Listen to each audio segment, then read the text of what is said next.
காலுக்காகத்துக்கும் கோரிக்காகத்துக்கும் கல்யாணம் நடந்து கொஞ்ச நாள் தான் ஆகியிருந்தது. காலுஜி, நீங்க என்ன பண்ணிக்கிட்டு இருக்கீங்க? நானா ஏன்டா கல்யாணம் பண்ணணும்னு நினைச்சுக்கிட்டு உக்காந்துருக்கேன். ஐயோ காலுஜி, நான் அத கேக்கல. என்ன வேலை பாக்குறீங்க, எப்படி சம்பாதிக்கிறீங்கன்னு கேட்டேன். நான் இந்த காட்டுலயே பெரிய ஆபீசர். என்ன பார்த்தா எல்லா பறவைகளும் பயப்படுவாங்க. அப்படியா? உங்களை பார்த்து பயப்படுற அளவுக்கு நீங்க என்ன வேலை பாக்குறீங்க? நான் ஒரு திருடன். என்னோட தொழில் திருட்டு தொழில். ராத்திரியில வேலைக்கு போறது, பகல் பூரா தூங்குறது. இதுதான் என்னோட வேலை. காலுஜி, உண்மையிலேயே நீங்க ஒரு திருடனா? நீங்க திருட்டு வேலை செஞ்சுதான் சம்பாதிக்கிறீங்களா? ஆமா, நான் ஒரு பக்கா திருடன். நீ இப்ப கழுத்துல போட்டிருக்கிய நெக்லஸ், அது கூட பக்கத்து காட்டுல ஒரு பறவை வீட்டுல இருந்து நான் திருடிக்கிட்டு வந்ததுதான். என்னடா இப்படி ஒரு திருடனை கல்யாணம் பண்ணிக்கிட்டோம்னு வருத்தப்படுறியா? இல்ல காலுஜி, இல்ல. உங்களை கல்யாணம் பண்ணனதுக்காக சந்தோஷப்படுறேன். ஏன்னா பேசிக்கலி நானும் ஒரு திருடிதான். இதுக்கப்புறம் நீங்க தனியா திருடி கஷ்டப்பட வேண்டாம். உங்களுடைய கஷ்டத்துல நானும் பங்கெடுத்துக்கிறேன். கோரி, நீ சொன்ன மாதிரி நாம 2 பேரும் சேர்ந்து திருட ஆரம்பிச்சா சீக்கிரமாவே நமக்கு தேவையானதை விட அதிகமான பணத்தை சம்பாதிக்கலாம்.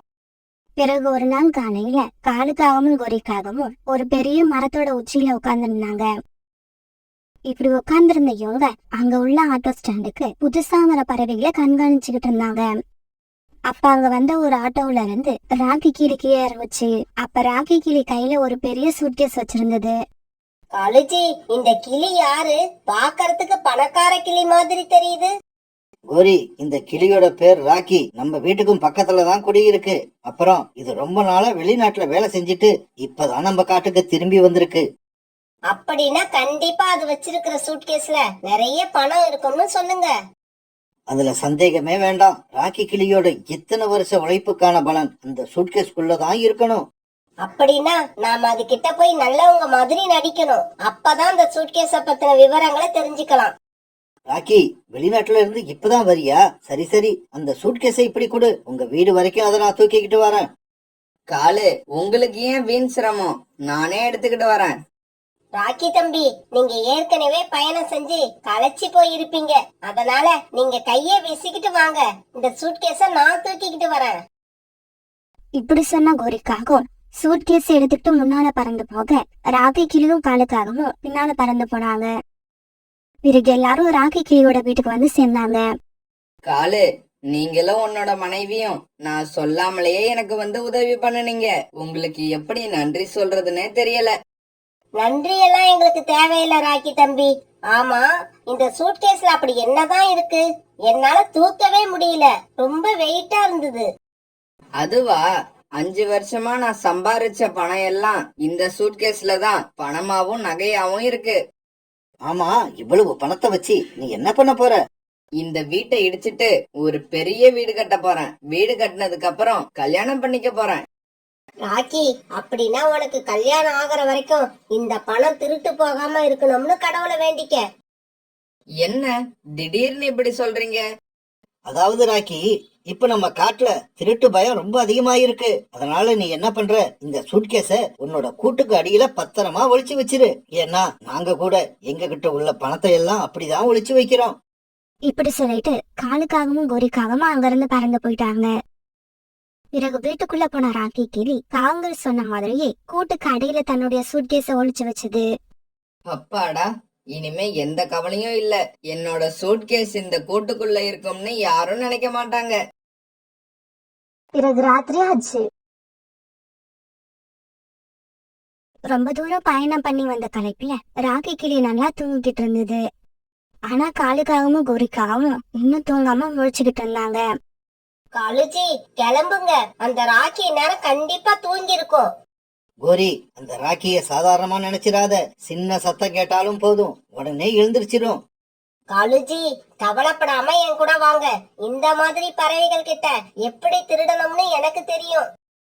பிறகு காலுக்காகவும் கோரிக்காகவும் ராக்கி கிளி வீட்டை நோக்கி பறந்து போனாங்க.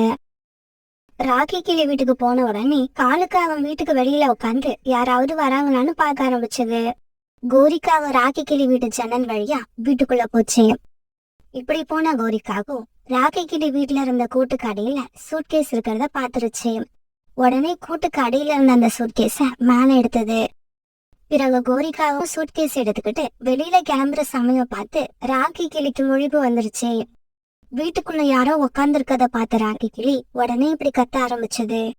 திருடன் திருடன், யாராவது உதவிக்கு வாங்க, திருடன் திருடன். உடனே சூட்கேஸ் எடுத்துக்கிட்டு கோரிக்காவும் அவசர அவசரமா வெளியில பறந்து போச்சு. கோரிக்காவும் வெளியில வந்ததை பார்த்த காலுக்காகவும் கோரிக்காவும் கூட சேர்ந்து வேகமா பறந்து போச்சு. ராக்கி கிளியும் விடாம இவங்க பின்னாடியே பறந்து வந்தது. ஆனா வேகமா பறந்து போன காங்கள் 2 பேரும் ஒரு அடர்த்தியான காட்டுக்குள்ள போய் மறைவா உட்கார்ந்துகிட்டாங்க. காங்களை விரட்டிக்கிட்டே வந்த ராக்கி கிளி திருட்டு பறவைகளை காணாம தன்னுடைய வீட்டுக்கு திரும்பி போயிடுச்சு. போச்சு, என்னோட பணம் எல்லாம் போச்சு. என்னோட 5 வருஷ உழைப்பு என் கையை விட்டு போயிடுச்சு. பிறகு விடியறதுக்கு கொஞ்ச நேரம் இருக்கும் பொழுது காலுக்காக மேல வந்து யாராவது இருக்காங்களான்னு பார்த்தது. காலுஜி, யாராவது இருக்காங்களா? நான் வெளியில வரலாமா? கோரி, இப்ப இங்க யாரும் இல்ல, சீக்கிரமா வெளியில வா, நாம வீட்டுக்கு போயிடலாம். இப்படி பேசிக்கிட்ட காங்கு பிறகு தங்களோட வீட்டுக்கு பறந்து போனாங்க. வீட்டுக்கு பறந்து போன உடனே கோரிக்காக அந்த சூட்கேஸ அலமாரிக்குள்ள மறைச்சு வச்சது. பிறகு காங்கள் 2 பேரும் தங்களோட கூட்டுல படுத்து நிம்மதியா தூங்க ஆரம்பிச்சாங்க. மறுநாள் பொழுது விடிஞ்சிச்சு. மறுநாள் ராக்கி கிளி நடந்தது எல்லாத்தையும் சோனா குருவி கிட்ட சொல்லிட்டு அழுதுகிட்டு இருந்தது. சோனா, இருந்தது எல்லாத்தையும் இழந்துட்டேன். என்கிட்ட இப்ப 100 ரூபாய் பணம் கூட இல்ல. ராக்கி அண்ணா, திருட வந்த பறவை எப்படி இருந்தது? அது யாருன்னு உங்களால கண்டுபிடிக்க முடியலையா? ராத்திரி ஒரே இருட்டா இருந்ததால என்னால சரியா அடையாளம் கண்டுபிடிக்க முடியல. இருந்தாலும் திருட வந்த பறவை கருப்பு கலரா தான் இருக்கணும். என் பார்வைக்கு அப்படிதான் தெரிஞ்சது. அப்படின்னா அது காங்களா இருக்கிறதுக்கு தான் சான்ஸ் இருக்கு. அந்த காங்கள் உங்க வீட்டுக்கும் பக்கத்துலதான் இருக்காங்க.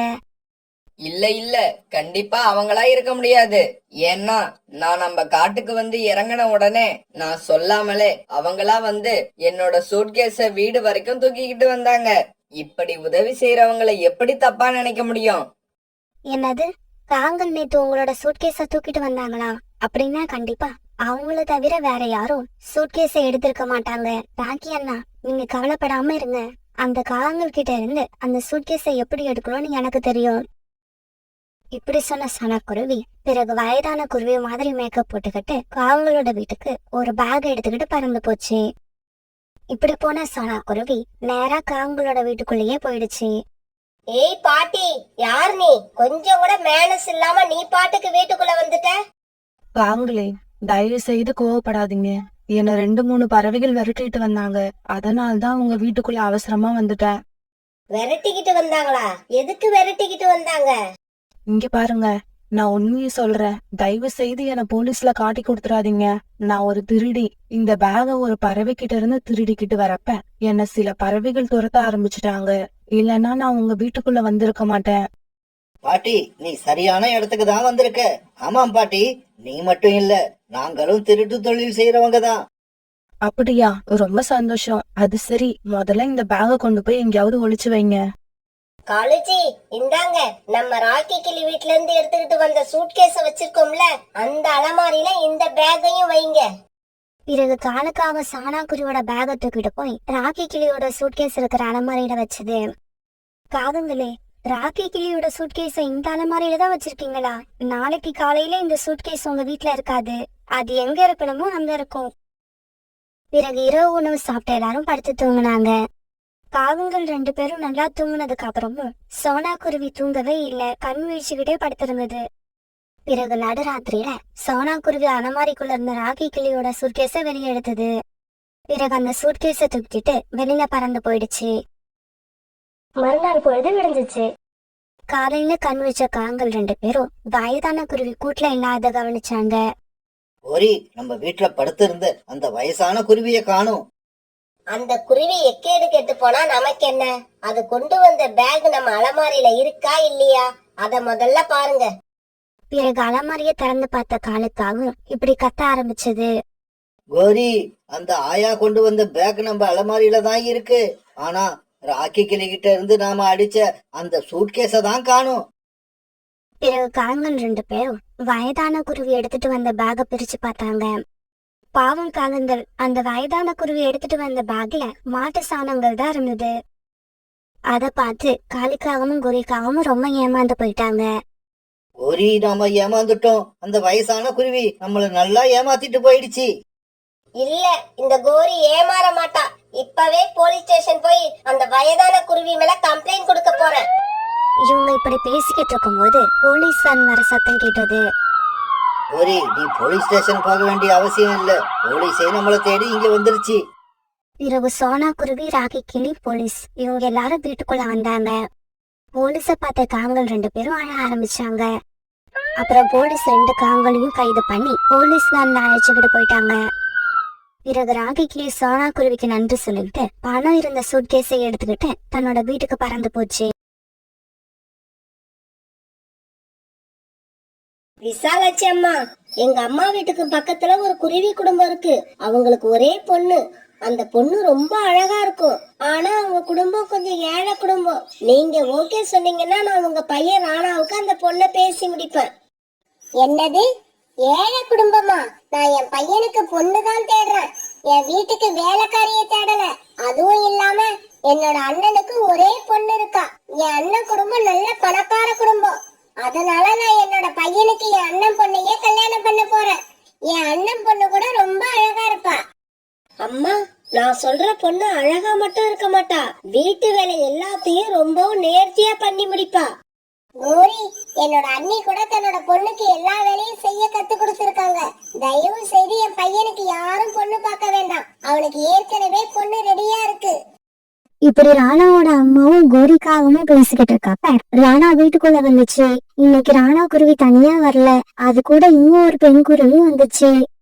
அவங்க 2 பேர் கழுத்துலயும் கடந்த மாலையை பார்த்த உடனே ராணா குருவி ஏதோ ஒரு பெண்ணை கல்யாணம் பண்ணி அழைச்சிட்டு வந்துருச்சுன்னு கோரிக்காகத்துக்கும் விசாலாட்சி அம்மாவுக்கும் தெரிஞ்சு போயிடுச்சு. விசாலாட்சி அம்மா, உங்க அண்ணன் பொண்ணுன்னு சொல்லிக்கிட்டு இருந்தீங்களே, இதுதான் உங்க அண்ணன் பொண்ணா? கோரிக்காக இப்படி கேட்டதும் விசாலாட்சி அம்மாவுக்கு பயங்கரமா கோபம் வந்துருச்சு. கோரி, கொஞ்ச நேரம் வாய மூடு. டேய் ராணா, என்னடா இது? யாருடா இந்த பொண்ணு? உங்க 2 பேர் கழுத்துலயும் மாலையும் இருக்கு. அப்படின்னா இதுக்கு என்னடா அர்த்தம்? விசாலாட்சி அம்மா, உங்களுக்கு இது கூடவா தெரியல? இப்படி 2 பேர் கழுத்துலயும் மாலை இருந்தா உங்களுக்கு கல்யாணம் ஆயிடுச்சுன்னு அர்த்தம். அம்மா, இந்த பொண்ணு பேரு சோனா. சோனாக்கு அம்மா அப்பான்னு யாரும் கிடையாது. ஆனா ரொம்ப நல்ல பொண்ணு. நாங்க 2 பேரும் ரொம்ப நாளா ஒருத்தர் விரும்புறோம். நீங்க நான் சோனாவை கல்யாணம் பண்றதுக்கு சம்மதிக்க மாட்டீங்கன்னு எனக்கு தெரியும். அதனாலதான் நானே சோனாவை கல்யாணம் பண்ணி அழைச்சுக்கிட்டு வந்துட்டேன். டேய் ராணா, நான் என்னோட அண்ணன் பொண்ணு உனக்கு கல்யாணம் பண்ணணும்னு எவ்வளவு கனவு கண்டேன். நீ என்னடானா இப்படி பண்ணிட்டு வந்து நிக்கிற? விசாலாட்சி அம்மா, உங்களோட கனவுதான் கலைஞ்சி போயிடுச்சுன்னு தெரிஞ்சிருச்சுல்ல. அப்புறம் எதுக்கு இன்னும் வளவலன்னு பேசிக்கிட்டு இருக்கீங்க? 2 பேரையும் உட்கார வச்சு பால் பழம் எடுத்துக்கிட்டு வந்து கொடுங்க. நான் கிளம்புறேன், எனக்கு நிறைய வேலை இருக்கு. இப்படி சொன்ன கோரிக்காவும் பிறகு அங்கிருந்து பறந்து போயிடுச்சு. அம்மா, உங்க அண்ணன் பொண்ணை பத்தி எனக்கு நல்லா தெரியும். அவ எந்நேரம் பார்த்தாலும் தன்னோட தோழிகளோட நதிக்கரையில உட்காந்து அரட்டை அடிச்சுக்கிட்டே இருப்பா. அவளுக்கு வீட்டு வேலை எதுவுமே செய்ய தெரியாது. அத்தை, நான் உங்களை சந்தோஷமா வச்சுக்கிறதுக்கு என்னால முடிஞ்ச அளவு முயற்சி பண்ணுவேன். என்னால இந்த வீட்டுல எந்த பிரச்சனையும் வராது. நீ இங்க வந்ததே எனக்கு பிரச்சனை தான். வாய மூடு. நீ எதுவும் பேசக்கூடாது. எதுவுமே தெரியாத இந்த என்னோட பையனை மயக்கி என்கிட்ட இருந்து பிரிச்சுட்ட. நல்ல குடும்பத்துல பிறந்திருந்தா உன் புத்தி இப்படி எல்லாம் போயிருக்காது. விசாலாட்சி அம்மா சொன்னதை கேட்டுட்டு சோனா குருவி கண்ல இருந்து கண்ணீர் வந்துருச்சு. அம்மா, இப்படி எல்லாம் பேசாதீங்க. சோனாக்கு அம்மா அப்பான்னு யாரும் கிடையாது. இது வரைக்கும் இவ வாழ்க்கையில எந்த சந்தோஷத்தையும் அனுபவிச்சதில்ல. இதுக்கப்புறம் இவளை சந்தோஷமா வச்சுக்கிறது தான் என்னோட கடமைன்னு நான் முடிவு பண்ணிட்டேன். யாரோ ஒருத்திய சந்தோஷமா வச்சுக்கணும்னு முடிவு பண்ணல. நீ ஏன் உங்க அம்மாவை சந்தோஷமா வச்சுக்கணும்னு நினைக்க மாட்டேங்கிற? அம்மா, நீங்க கொஞ்சம் யோசிச்சு பாத்தீங்கன்னா நீங்க பேசுறது எல்லாம் தப்புன்னு உங்களுக்கே தெரியும். இப்படி எல்லாம் நீங்க பேசுறதுக்கு காரணம் என்ன தெரியுமா? உங்க மனசுல உள்ள வரட்டு கௌரவம், பிடிவாத குணமும் தான். உங்களை நீங்களா மாத்திக்கிட்டாதான் உண்டு. வேற யாரும் சொல்லி நீங்க மாற மாட்டீங்க. அப்புறம் இன்னொரு விஷயம், உங்களுக்கு நாங்க இங்க இருக்கிறது பிடிக்கலன்னா நேரடியா சொல்லிடுங்க. நான் சோனாவை அழைச்சுக்கிட்டு வேற எங்கேயாவது போயிடுறேன். ஐயோ, நாம இப்படியே பேசிக்கிட்டு இருந்தா நம்ம பையன் நம்மளை விட்டு போயிடுவான் போல இருக்கு. அதனால நம்ம கோபத்தை இப்ப காட்டக்கூடாது. ஆனது ஆயிடுச்சு. நாம கொஞ்சம் பொறுமையா இருந்து என்ன செய்யலாம்னு அப்புறம் யோசிப்போம். டேய் ராணா, நான் இல்ல, எல்லா அம்மாவும் தன்னுடைய பையன் ஏதோ ஒரு பொண்ணை கல்யாணம் பண்ணிக்கிட்டு வந்தா ஆரம்பத்துல இப்படிதான் கத்துவாங்க. சரி விடு, சோனா, நீ சாமி படத்துக்கிட்ட போய் விளக்கேத்திட்டு கிச்சனுக்குள்ள போய் சமைக்க ஆரம்பி. இப்படி சொன்ன விசாலாட்சி அம்மா பிறகு வீட்டை விட்டு வெளியே பறந்து போச்சு. இப்படி போன விசாலாட்சி அம்மா ஒரு இடத்துல மோட்டு சித்திய சந்திச்சாங்க. விசாலாட்சி, இன்னைக்கு உன்னோட பையன் ஒரு பெண் குருவியோட மாலையும் கழுத்துமா பறந்து போறத பார்த்தேன். அவ யாரு? என்ன விஷயம்?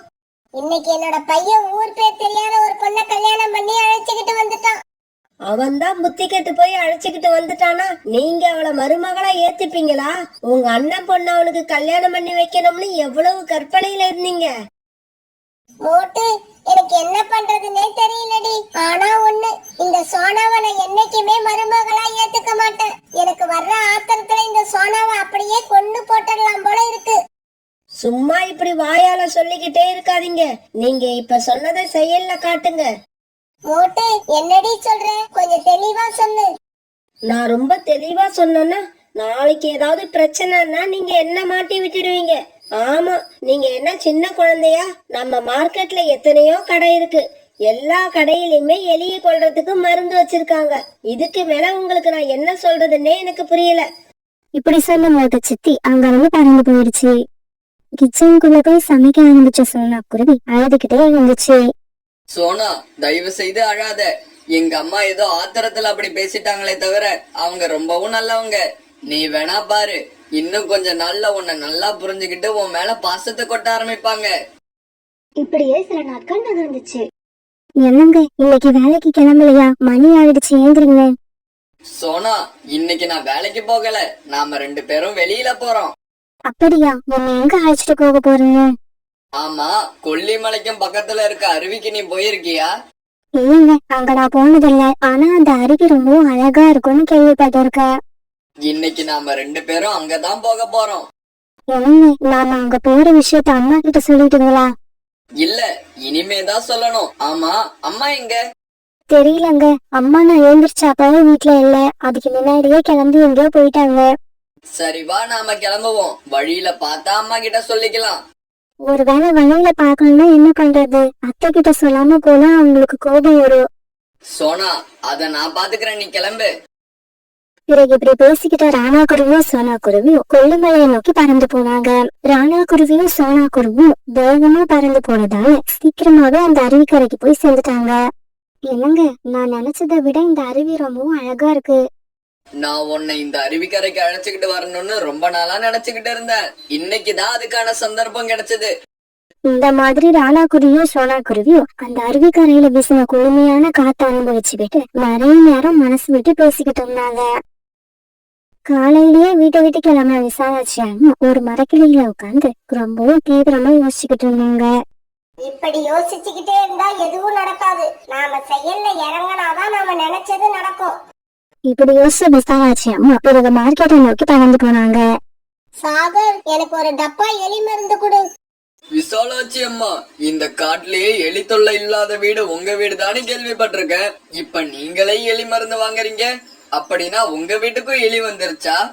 வந்துருச்சு. கொஞ்ச நாளைக்கு முன்னாடிதான் என் வீட்டுக்கு ஒரு எலி வந்து ரொம்ப தொல்லை கொடுக்குது. அதை காலி பண்ணதான் இதை வாங்கிக்கிட்டு போறேன். இப்படி சொன்ன விசாலாட்சி அம்மா சாகத்துரா கொடுத்த எலிமருந்தை வாங்கிக்கிட்டு அங்க இருந்து கிளம்ப நினைக்கிறப்ப கோரிக்காவும் அங்க வந்துச்சு. என்ன விசாலாட்சி அம்மா, எலி மருந்து வாங்கிக்கிட்டு போறீங்க? உங்க வீட்டுல எலியே இருக்காதுன்னு இத்தனை நாள் எல்லார்கிட்டயும் பெருமையா சொல்லுவீங்க. அப்ப அதெல்லாம் பொய்யா? உங்க வீட்லயும் எலி இருக்கா? ஆனா கோரிக்காவன் கேட்ட இந்த கேள்விக்கு பதில் சொல்லாத விசாலாட்சி அம்மா அங்க இருந்து வேகமா தன்னோட வீட்டுக்கு அருவிக்கரையில உட்காந்து ரொம்ப நேரம் பேசின சோனா குருவியும் ராணா குருவியும் வீட்டுக்கு கிளம்பினாங்க. இப்படி அவங்க வீட்டுக்கு கிளம்புறப்ப அங்க இருந்த செடியில சிவப்பு கலர்ல இருந்த ஒரு பழத்தை பார்த்தாங்க. ராணா, இது என்ன பழம்? இப்படி ஒரு பழத்தை நான் இதுக்கு முன்னாடி பார்த்ததே இல்ல. சோனா, இந்த பழத்தோட பேரு சிரஞ்சீவி பழம். இந்த பழத்தை பத்தி நான் கேள்விப்பட்டிருக்கேன். ஆனா இப்பதான் நான் நேர்ல பாக்குறேன். இந்த செடி எல்லா இடத்துலயும் நிறைய வளர்ந்துருக்கும். ஆனா காயோ பழமோ எதுவுமே இருக்காது. 48 வருஷத்துக்கு ஒரு முறைதான் இந்த செடியில ஒரே ஒரு காய் காய்ச்சி அது பழமா மாறும்னு சொல்லுவாங்க. 48 வருஷத்துக்கு ஒரு தடவை காய் காய்க்குமா? அப்படி இந்த பழத்துல என்னதான் அதிசயம் இருக்கு? இந்த பழத்தை அப்படியே முழுசா சாப்பிடுறவங்களுக்கு ஆயுள் ரொம்ப அதிகம்னு சொல்லுவாங்க. ஆனா அது உண்மையா என்னன்னு எனக்கு தெரியாது. அப்படியா? அப்படின்னா இந்த பழத்தை எடுத்துக்கிட்டு வீட்டுக்கு போவோம். வீட்டுக்கு போறது சரி, ஆனா இந்த பழத்தை யார் சாப்பிடுறது? இதுல என்ன சந்தேகம்? இந்த பழத்தை நான் அத்தைக்கு தான் கொடுக்க போறேன். ஏன்னா நம்ம 2 பேருக்குமே வயசு அதிகம் ஆகல. அதனால இந்த பழத்தை அத்தை கொண்டு போய் கொடுத்தா அவங்க நம்ம கூட ரொம்ப வருஷம் இருப்பாங்க. சோனா, நீ எங்க அம்மா மேல எவ்வளவு அன்பு வச்சிருக்க.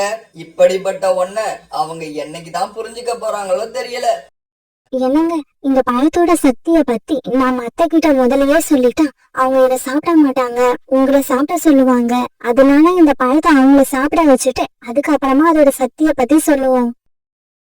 இப்படி பேசிக்கிட்டு இவங்க 2 பேரும் பிறகு அந்த பழத்தை பறிச்சு எடுத்துக்கிட்டு வீட்டுக்கு திரும்பினாங்க. சோனா குருவியை சாகடிக்கிறதுக்கு தயாரான விசாலாட்சி அம்மா தன்னோட மகளும் மருமகளும் வீடு திரும்பதை பார்த்துட்டு இந்த மாதிரி நடிக்க ஆரம்பிச்சாங்க. சோனா, என்னம்மா நீ இந்த மாதிரி சொல்லாம கொள்ளாம எங்க கிளம்பிட்டீங்க? 2 பேரையும் காணாம நான் ரொம்ப தவிச்சு போயிட்டேம்மா. அத்தையோட இந்த அன்பான பேச்ச கேட்ட சோனா குருவி ரொம்ப சந்தோஷப்பட்டுச்சு. அத்தை, நாங்க கொல்லிமலையில இருக்கிற அருவிக்கு போயிட்டு வரோம். நான் உங்ககிட்ட சொல்லிட்டு போவேன்னு தான் சொன்னேன். இவங்கதான் நான் சொன்னதை கேட்காம என்னை அழைச்சிட்டு போயிட்டாங்க. அவன் அப்படிதாம்மா, எப்பவுமே எல்லாத்துலயும் ரொம்ப அவசரப்படுவான். அதனாலதான் உன்னை கல்யாணம் பண்ணிக்கிற விஷயத்த என்கிட்ட கூட சொல்லாம ரகசியமா கல்யாணம் பண்ணி உன்னை இங்க அழைச்சுக்கிட்டு வந்துட்டான். இப்படி சொல்லிட்டு விசாலாட்சி அம்மா சிரிக்க அவங்க கூட சேர்ந்து ராணா குருவி சோனா குருவி சிரிக்க ஆரம்பிச்சாங்க. அது சரி, அவ்வளவு தூரம் போன நீங்க எனக்காக என்ன வாங்கிட்டு வந்தீங்க? அத்தை, நாங்க அங்க இருந்து உங்களுக்கு ஒரு இனிப்பான பழத்தை எடுத்துட்டு வந்திருக்கோம். இந்த பழத்தை நீங்க இப்பவே சாப்பிடணும். சோனா, அந்த பழத்தை நான் சாப்பிடுறது இருக்கட்டும், உங்க 2 பேருக்கும் நான் ஒரு ஸ்வீட் செஞ்சு வச்சிருக்கேன். நீங்க அத முதல்ல சாப்பிடுங்க. அம்மா, நீங்களும் சோனாவும் ஒருத்தர் புரிஞ்சுக்காம இருந்ததுதான் எனக்கு பெரிய பிரச்சனையா இருந்தது. இன்னைக்கு அந்த பிரச்சனையும் தீர்ந்து போச்சு. இனிமே நம்ம வீட்டுல எப்பவும் எல்லாரும் சந்தோஷமா இருக்க போறோம். சோனா, இப்படி பேசிக்கிட்டே இருந்தா நான் செஞ்ச ஸ்வீட் ஆறி போயிடும். கிச்சனுக்கு போய் ஸ்வீட் எடுத்துட்டு வந்து சாப்பிடுங்க. விசாலாட்சி அம்மா அப்படி சொன்ன உடனே சோனா குருவி அந்த ஸ்வீட் எடுக்க கிச்சனுக்குள்ள பறந்து போச்சு.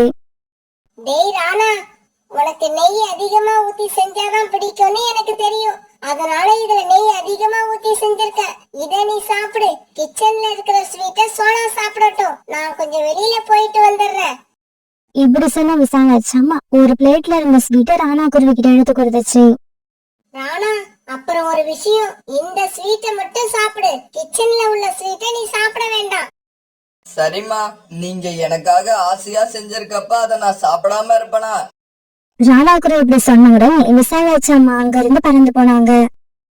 விசாலாட்சி அம்மா வெளியில போன கொஞ்ச நேரத்துல சோனா குருவி 2 பிளேட்ல அவங்க அத்தை செஞ்ச ஸ்வீட் எடுத்துட்டு வந்துச்சு. என்னங்க, அத்தை எங்க போயிருக்காங்க? நான் உங்களுக்கும் அத்தைக்கும் தான் ஸ்வீட் எடுத்துட்டு வந்தேன். ஏன், நீ ஸ்வீட் சாப்பிட மாட்டியா? இல்லங்க, எனக்கு வயிறு ஒரு மாதிரியா இருக்கு. நான் அப்புறமா சாப்பிடுறேன். அதெல்லாம் முடியாது. நீ என் கூட சேர்ந்து ஸ்வீட் சாப்பிட்டுதான் ஆகணும். அம்மா எனக்காக ஸ்பெஷலா நெய் அதிகமா ஊத்தி செஞ்சது. வா, நாம 2 பேரும் இத ஆளுக்கு பாதியா சாப்பிடுவோம். ராணா குருவி இப்படி சொல்லவே வேற வழியில சோனா குருவி அந்த பிளேட்ல இருந்த ஸ்வீட்டை ராணா குருவி கூட சேர்ந்து சாப்பிட ஆரம்பிச்சது. இந்த சமயத்துல விசாலாட்சி அம்மாவை பாக்குறதுக்காக மூட்டை சித்தி அவங்க வீட்டுக்கு வந்துச்சு.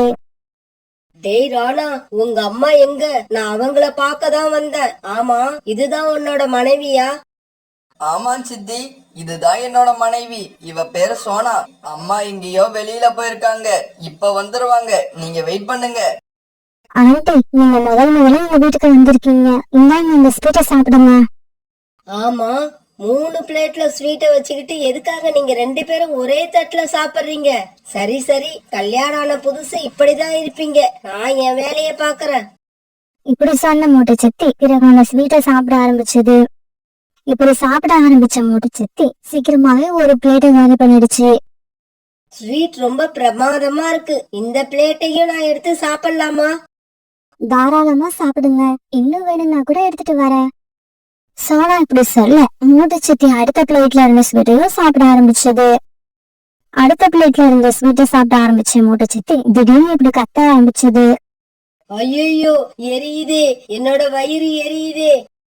இப்படி கத்தன மூட்டை சித்தி அப்படியே மயக்கம் போட்டு கீழே விழுந்துருச்சு. இந்த சமயத்துல வெளியில போயிருந்த விசாலாட்சி அம்மாவும் வீட்டுக்குள்ள வந்தாங்க. நடந்தது எல்லாத்தையும் கேள்விப்பட்ட விசாலாட்சி அம்மா அதிர்ச்சி ஆயிட்டாங்க. அதிர்ச்சியில எதுவுமே பேசாம அப்படியே நின்னாங்க. உடனே தாவி போய் மூட்டு சித்திக்கு உயிர் இருக்கான்னு செக் பண்ணி பார்த்தாங்க. ஆனா மூட்டு சித்தி அப்போ இறந்து போயிருந்தது. டேய் ராணா, மோட்டி இறந்து போயிட்டா. இப்ப என்ன பண்றது? இவளோட உடலை யாருக்கும் தெரியாம நம்ம அடக்கம் பண்ணி ஆகணும். அம்மா, இது தப்பு. நாம உடனே போலீஸ்க்கு தகவல் சொல்லணும். மேற்கொண்டு என்ன செய்யணும்னு அவங்க தான் முடிவு பண்ணணும். ராணா இப்படி சொன்னதும் அவங்க அம்மாவுக்கு அடி வயிற்றெல்லாம் கலக்க ஆரம்பிச்சிருச்சு. டேய் ராணா, நான் சொல்றதை கேளுடா. போலீஸ் எல்லாம் வேண்டாம்டா. இப்படி சொன்ன விசாரிச்சாமா பிறகு நடந்த உண்மை எல்லாத்தையும் ராணா குருவிகிட்டயும் சோனா குருவிகிட்டயும் சொன்னாங்க. ஆமாண்டா, உன்னோட மனைவிய கொல்ல கிச்சன்ல இருந்த ஸ்வீட்ல நான் தான் விஷத்தை கலந்து வச்சேன். போலீஸ் வந்தா மோட்டுவோட உடலை செக் பண்ணுவாங்க. அதுல விஷம் இருக்கிறது கண்டுபிடிச்சிருவாங்க. அம்மா, சோனாவை கொல்றதுக்காக நீங்க விஷத்தை கலந்தீங்களா? அம்மா, சோனாவோட மனச பத்தி தெரியுமா உங்களுக்கு?